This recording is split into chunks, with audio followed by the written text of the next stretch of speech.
Crash Course Philosophy is brought to you by Squarespace. Squarespace, share your passion with the world.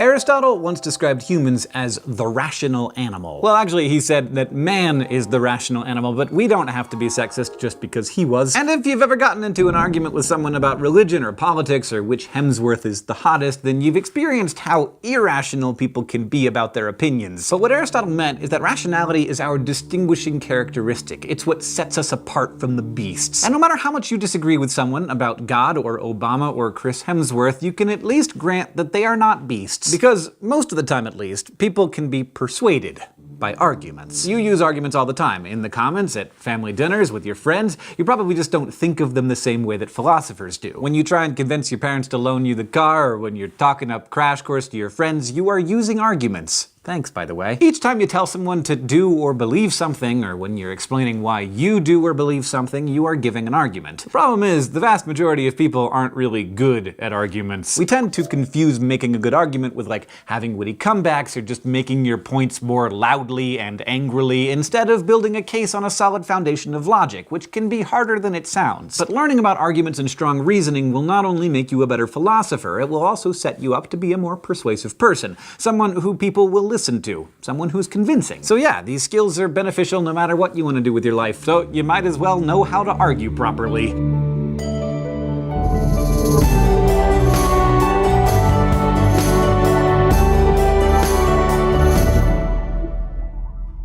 If you want to learn how to argue, then you should probably start around 2400 years ago, when Plato was laying out how reason can and should function in the human mind. He believed that we all have what he called a tripartite soul, what you might think of as yourself or your psyche, divided into three parts. First, there's the rational or logical part of the soul, which represents cool reason. This is the aspect of yourself that seeks the truth and is swayed by facts and arguments. When you decide to stop eating bacon for 2 meals a day because, as delicious as it is, it's bad for you, then you make that decision with the guidance of the rational part of your soul. But then there's the spirited aspect, often described as the emotional part of the self, although that doesn't really quite capture it. The spirited soul isn't just about feeling, it's also about how your feelings fuel your actions. It's the part that responds in righteous anger at injustice, the part that drives your ambition and calls upon you to protect others. It gives you a sense of honor and duty and is swayed by sympathy. So if you decide to stop eating bacon because you just finished reading Charlotte's Web and now you're in love with Wilbur, then you're being guided by the spirited part of your soul. But we share the next part of our soul with other animals, be they pig, or moose, or aardvark. The appetitive part is what drives you to eat, have sex, and protect yourself from danger. It is swayed by temptations that are carnal and visceral. So at those times when you go ahead and just eat all the bacon because it just smells so dang good, the appetitive aspect of your soul is in control. Now, Plato believed that the best human beings, and I should point out here that Plato most definitely did believe that some people were better than others, are always ruled by the rational part of their soul, because it works to keep the spirited and the appetitive parts in check. People who allow themselves to be ruled by their spirited or appetitive selves are base, he believed, and not fully, properly human. Now, most of us don't buy into the concept of the tripartite soul anymore, or the idea that some humans are less human than others, but we do understand that we're all motivated by physical desires, emotional impulses, and rational arguments. And philosophers continue to agree with Plato that reason should be in the driver's seat. So how do we make sure that we're ruled by good, sound, not flawed reason? By perfecting the art of the argument. An argument in philosophy isn't just a shouting match. Instead, philosophers maintain that your beliefs should always be backed up by reasons, which we call premises. Premises form the structure of your argument. They offer evidence for your belief, and you can have as many premises as you like as long as they support your conclusion, which is the thing that you actually believe. So let's dissect the anatomy of an argument. There are actually several different species of arguments. Probably the most familiar and the easiest to carry out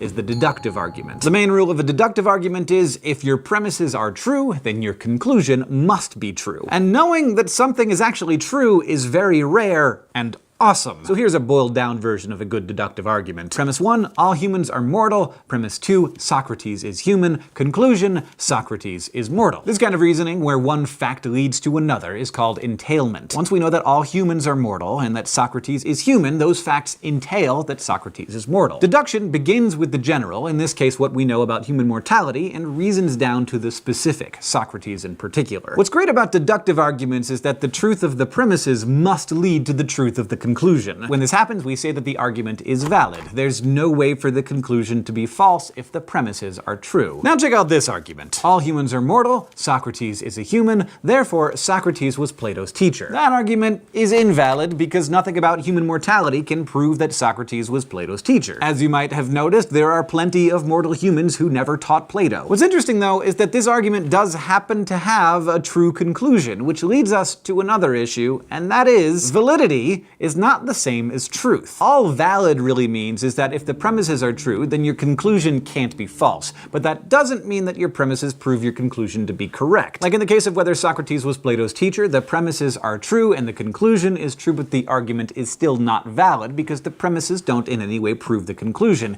It just happens to be true. So if your premises don't guarantee the truth of your conclusion, then you can end up with some really crappy arguments, like this one. All cats are mammals. I'm a mammal, therefore I'm a cat. As much as part of me would like to be my cat, this is invalid because the conclusion doesn't entail from the premises at all. I mean, all cats are mammals, but all mammals aren't cats, which means there are such things as non-cat mammals, which I am just one example of. And it probably goes without saying, but you can have a perfectly valid argument and still have a false conclusion if any of your premises are false. For example, all humans have tails, my brother John is a human, therefore John Green has a tail. The argument is totally valid because the premises entail the conclusion. The reasoning totally stands up. It's just that one of the premises is flawed. Since I'm reasonably certain that John doesn't have a tail, I've seen him in a bathing suit, this argument is not deductively sound. And a deductively sound argument is one that's free of formal flaws or defects. It's an argument whose premises are all true, and that's valid, which means its conclusion is guaranteed to be true. So, sound arguments should always be your goal. The reason that deduction is prized by philosophers and lots of other important kinds of thinkers is that it's the only kind of argument that can give you a real certainty. But it's limited, because it only works if you're starting with known true premises, which are hard to come by. And for what it's worth, deductive truths are usually pretty obvious. They don't tend to lead us to startling new information, like the fact that I'm not a cat or that John doesn't have a tail. So instead of starting with premises that are already certain, like deduction does,